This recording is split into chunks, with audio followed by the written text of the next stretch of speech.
this general area where we're going to flow our stormwater. And that's what's represented here.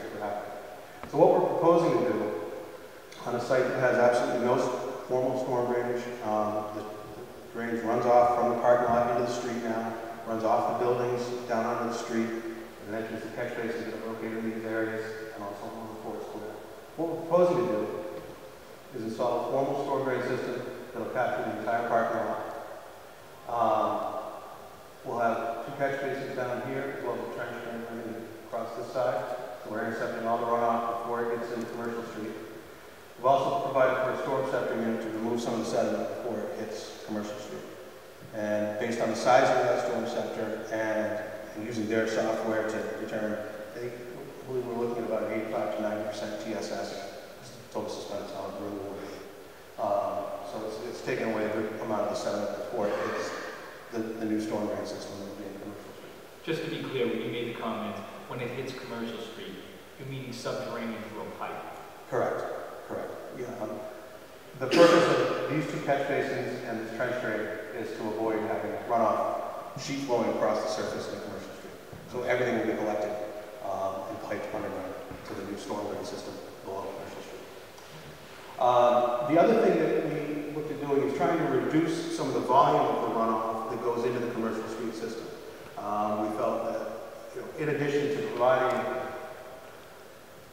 a new pipe network coming up through here, it might be beneficial if we could reduce the actual volume of the runoff. We don't normally do that on an oceanfront piece of property. Usually, pre versus post flow rates aren't as much of a concern. But again, the goal was to try to alleviate some of the surface flooding on Commercial Street. So what we did is we took the entire building rooftop and the deck area, and we brought it into an underground infiltration area on this edge of the parking lot. Now, the bottom of that infiltration area sits about 2 feet above the mean high water mark. So, as the tide comes in, there is some influence on the groundwater in this area due to the tide fluctuations. So we've tried to keep it up above that. In the event that we have an extreme high tide, there's a very large rainstorm, and there's more flow going in here than the system can handle, there's also an overflow structure right there that will accommodate the additional flows that come off the roof through a pipe, again, it'll end up going through the storm scepter, but on those high volume storms, they'll bypass it and then back into the Commercial Street system. So again, to be clear, when you say it overflows, it's going to go into the city storm system. It'll go into the city storm drain. It will not flow across the surface. That's right. It all stays below ground. Our calculations indicate that this will take up to about a 25-year storm of 5.3 inches of rain. So it'll take a pretty good storm before that bypass is activated. The other thing that we looked at is what type of influence would some of the tidal conditions have on this pipe here, back flowing up through the entire system. What we found is once you come up to about mean high water level, about elevation 4, it doesn't have too much of an impact coming back up through here. If you do have extreme high tide events that are combined with extreme rainfall events, then some of the flooding will still occur out into Commercial Street. Right now, what we proposed, the flooding goes from the 1-inch rainfall that we're seeing today to in excess of 25-year, so in excess of 5.3 inches. When you say extreme high tides, are you saying storm high tides or cyclical? Anything above, say, elevation 4. We didn't do a sensitivity analysis much about that. We did take a look at what happens when it comes up to that mean high water mark, just to get a feel of, what the deep and big is. Would mean that half the time it's coming above it and half the time it's going below it. Correct. So that means that it's going to be a lot more frequently than you think. 14 days a month. So you use 4 feet as mean high water? 4, yeah. What's the parking lot average grade up here? Today, or when you're proposing? What we're proposing is 12 right in this corner. We're down to about 8 right down here.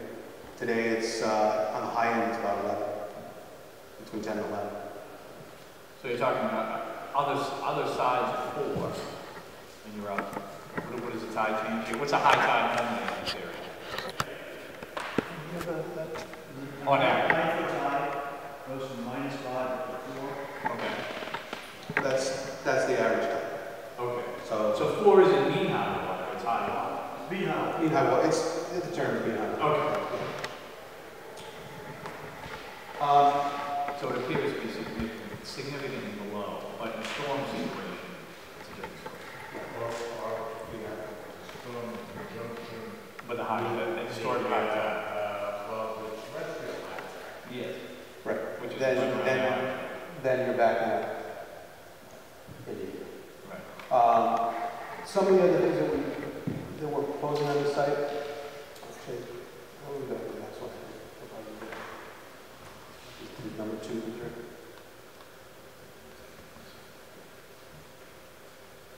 Yeah, seawall. So this just kind of zooms in on the area. This is the parking garage in this area here. This is the external parking lot. The 8-foot sidewalk from Commercial Street down towards Pavilion Beach, and then the 10-foot wide beachfront walkway coming across from here. This darker shade shown along this edge is a proposed seawall. The seawall, in cross-section, will start with a vertical face. The top of the concrete on the seawall will be elevation 13.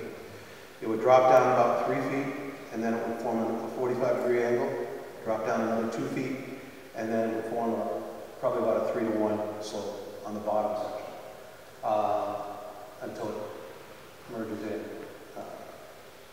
If we project the grade of the beach out, so you can see, in some places, this area here, the difference between the elevation of the beach and the elevation of the walkway is a little bit greater around the edges, so the wall projects out just a little bit further. This walkway will be approximately elevation 12, which is right about the female velocity zone elevation in that area. The lip of the wall would be elevation 13, so you have a 1-foot lip and then a handrail that comes out. This corner of the beach right now is approximately elevation 10 or 11, so it's pretty close. The wall will be very short there. Right in the middle of the beach area, it's about elevation 5, I think it's 5'9" or 6'0", so there would be about a 6 to 7 foot difference up to the top of the wall in that area. And then over in this area, it's about elevation 7 or 8. So again, it's a little bit shorter than the middle of the beach. The blue line that we've shown on this plan indicates the limits of the coastal beach area as defined on the NORAD plan. And what we did is kind of thicken that line out during the city council presentation so we could show the point that all these improvements, the walkways, the seawall, the stairs, the ramp, and then of course all the building and the parking garage and the parking lot itself, are all going to be constructed behind the limits of that beach. In fact, look carefully on this plan here, you see a faint line right there, which is the existing building. And then the existing building also comes right across there. So all of the improvements, with the exception of this ramp on this side, will be within the existing building, behind the existing building wall, or on or behind the existing parking surface. And the reason I say this, with the exception of this ramp here, you notice the jog in that blue line there. If you recall, during the sidewalk and during the NORAD proceedings, we talked about a small, short foundation wall with a chain link fence that extends up that's out there today. That's what created the jog in that line. So we're building the ramp behind where that chain link fence is today. All these other features, the short wall, the chain link fence, the concrete pad here, the pipes that come down, another concrete pad with the fire escape stairs and the concrete pad there, those will all be removed and the beach surface will be restored. The slight color differential between what we're showing here is Pavilion Beach and what's on the other side of that blue line, that's the area where we'll actually bring in some new sand, similar grade size, so we'd actually be extending the beach, and that area is roughly 2,000 square feet. So the beach will actually be about 2,000 square feet wider than it is today. In order to construct this, in order to protect the coastal beach area, what we plan on doing is immediately after demolition of the building, 2 feet in from the lot line, we'd like to install a sheet pile wall. The top of that sheet pile wall, we figure will be about elevation 15, about 2 to 3 feet higher than where the seawall will be. And that sheet pile wall will come right along the edge of where the building is today, right along by the toe of these stairs, come right across, right by the lower end of that ramp. What that'll allow us to do, that'll allow us to start building the seawall and other site improvements after that sheet pile wall is in place, without having any construction debris, any kind of runoff or anything like that going back towards the beach.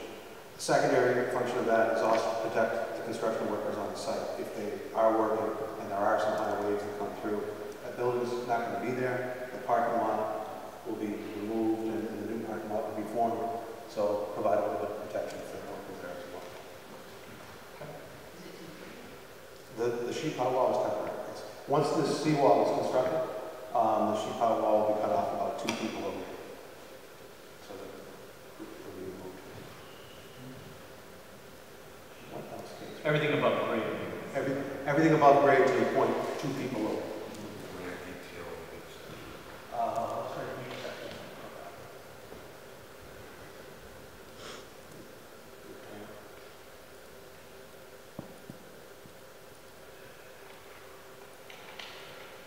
This section here cuts down through the power. The stairway was essentially in the middle of the seawall. This is a cross section, 2 scale right down through. What this shows is an existing concrete pad that's located out on the beach side of the building. It shows the building wall as the floor of the existing building. It's about elevation 9.3. Here's our proposed 10-foot walkway in the parking lot. Here's the proposed seawall curving down, and then the stairway and handrail. The limit of the coastal beach is right along the front face of this concrete foundation pad that will be removed. And you can see the total wall back here, and the total stairs back here. Both of those are behind the existing building wall. This was originally prepared just to kind of further just show the fact that everything we're building is behind that existing building wall and behind the lot line where we're going to coastal beach. The other issue that we're facing on this project is one of the other resource areas that we are in the land subject to coastal storm flowage. We are in 3 FEMA zones. We're in the 100-year floodplain, which is elevation 9. We're also in the 1-foot flooding area, so that brings us up to elevation 10 roughly. And then we're right on the edge of the wave velocity zone, which has been defined as elevation 12. With those in mind, we did end up setting the first floor of the garage at elevation 12. The building that's out there today, the older portion of the building, the floor of that is about elevation 9.3. So we're going up almost 3 feet, 2.7 feet above the existing building in response to being in those areas. That's the quick version of this. The key points I'd like to make, I know where this is going to be peer reviewed and we're doing site walks, and we're just getting started with this. There's probably a lot of questions that you're going to have. The proposed building is going to be about a 25% reduction over the existing building. Again, everything that we're proposing is on areas of currently developed property, whether it's current building, current parking lot, current concrete pads, chain link fences, and things like that. So all of our construction is in currently disturbed areas. The amount of impact of the coastal beach buffer will not change from what it is today. 38,850 square feet today will be 38,850 square feet in the future. We are at about 2,000 square feet of sand to the beach area. Push that back a little bit further. Okay. Any questions? Commissioners, comments, questions?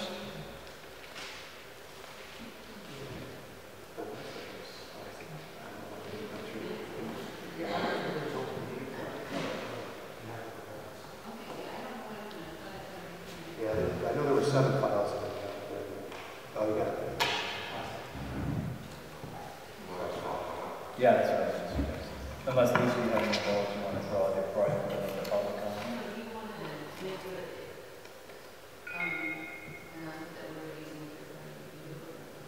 Yeah, that's fine. Yeah, why not? Yes. I'll just let the public know. I'm going to open up for public comment momentarily, but I want to let the public know also that this will be under third-party review as well, not dissimilar to the whole ANRAD, ORAD process.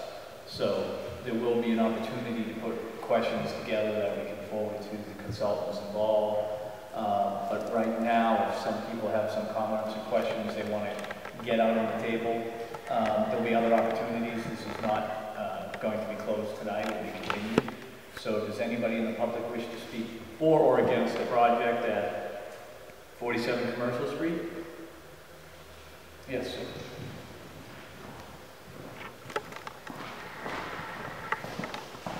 Name and address for the record, please. My name is Michael Fade, and I represent the Mortallaro Lobster Company, direct abutter and across the street. I don't wish to make any comment about the project so far. However, I do want to make sure that every member of the commission is aware that the delineation determination made by your group is under appeal and properly filed. So when representations are made that these are things that you've conformed, as far as I'm concerned, it's still an open question. Thank you. Thank you. Speaking of which, Lisa, I would assume we would be here, that we can move forward the process of the public review. Whether you... I don't know, I'm going to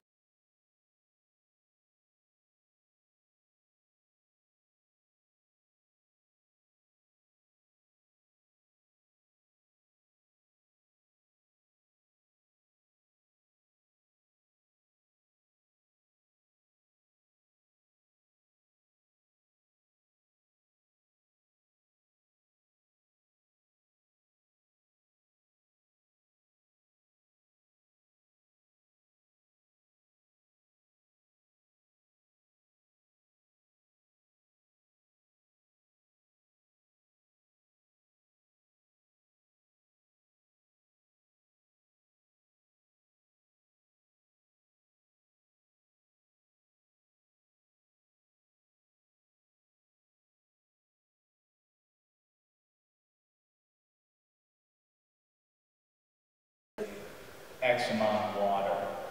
The systems in place don't work, and I understand that. But more importantly, what inside, is there anything on that first floor? First of all, I saw some green patches, which are on the parking plan that I assume are salt-tolerant plantings of some sort.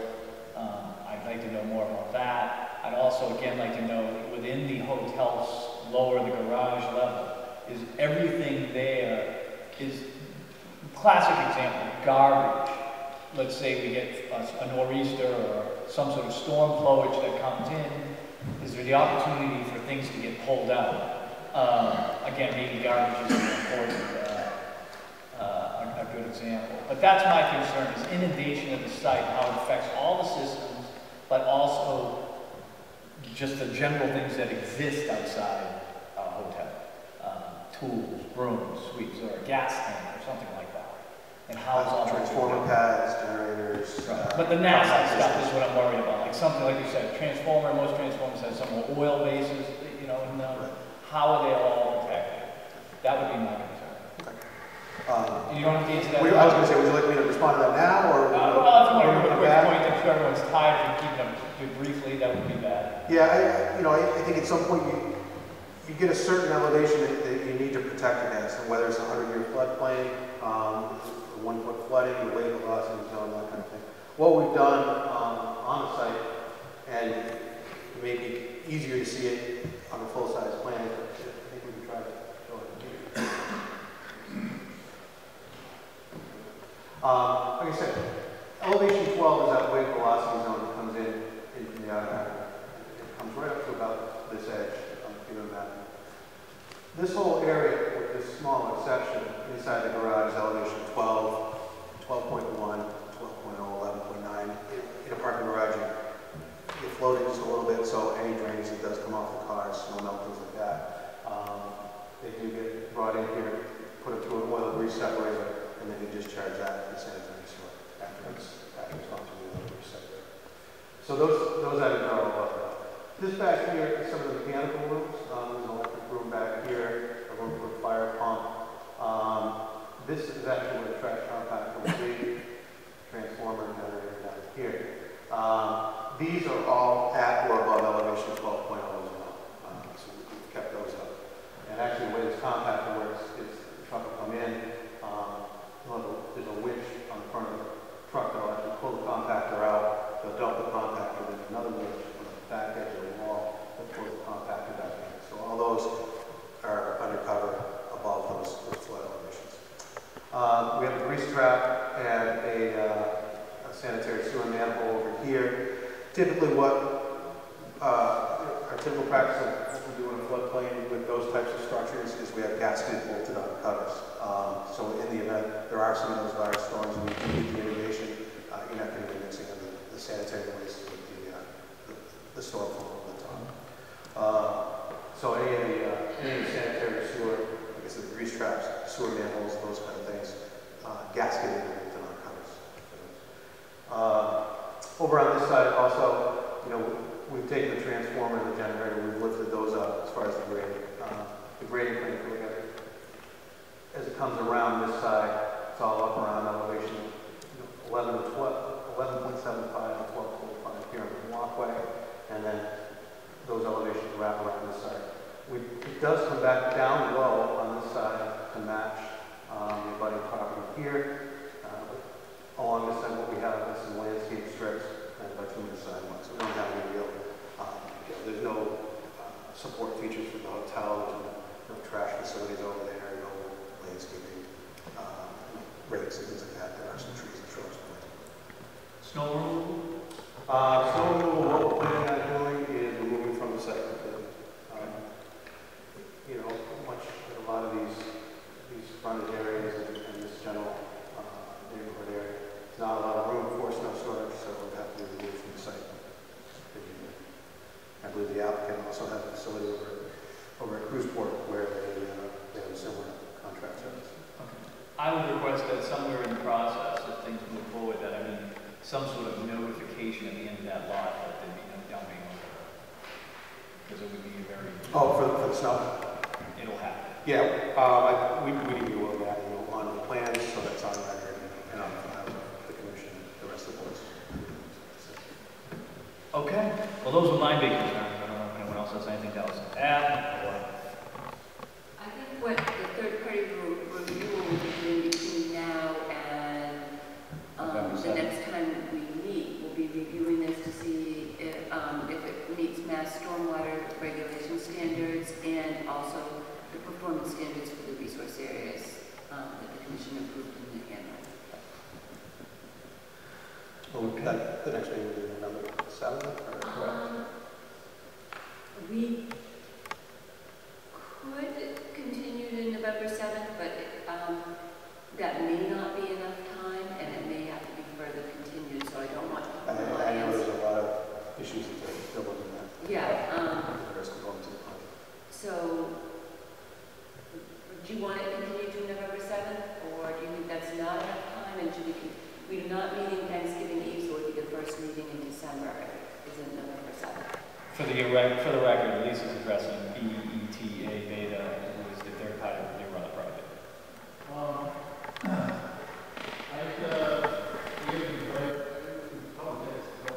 Yes, I just don't see it happening in 2 weeks, and then we need the report a week before the meeting, so I think we're going to continue to the first meeting in December.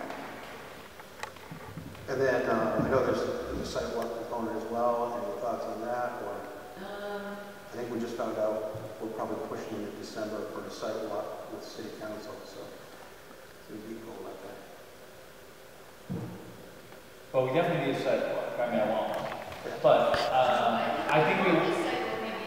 I was just going to say, right, just so we... It's too early to do it now. I would agree. So you may be able to see the snow Wait till we get first the hand. Right. Existing conditions is There we go.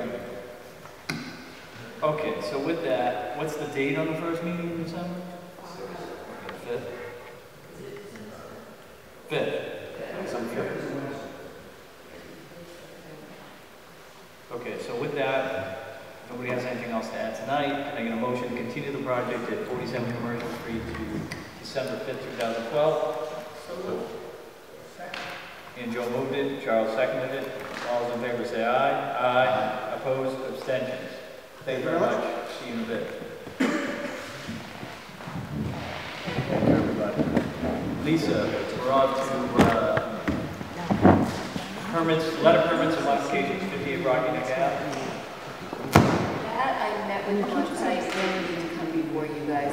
It was not enough material change that I've issued. Excellent. Request for certificates of compliance with Louisiana Mass. We have 28-2179 Causeway Street, 28-1778 69 Revere Street, 28-1959 Three Wolf Hill Road, 28-2004 11 Rebecca Lane, 28-2186 66 Thurston Point. Can I get a motion to approve those certificates of compliance? Seconded by Charles. All those in favor say aye. Aye. Opposed, abstentions. Motion to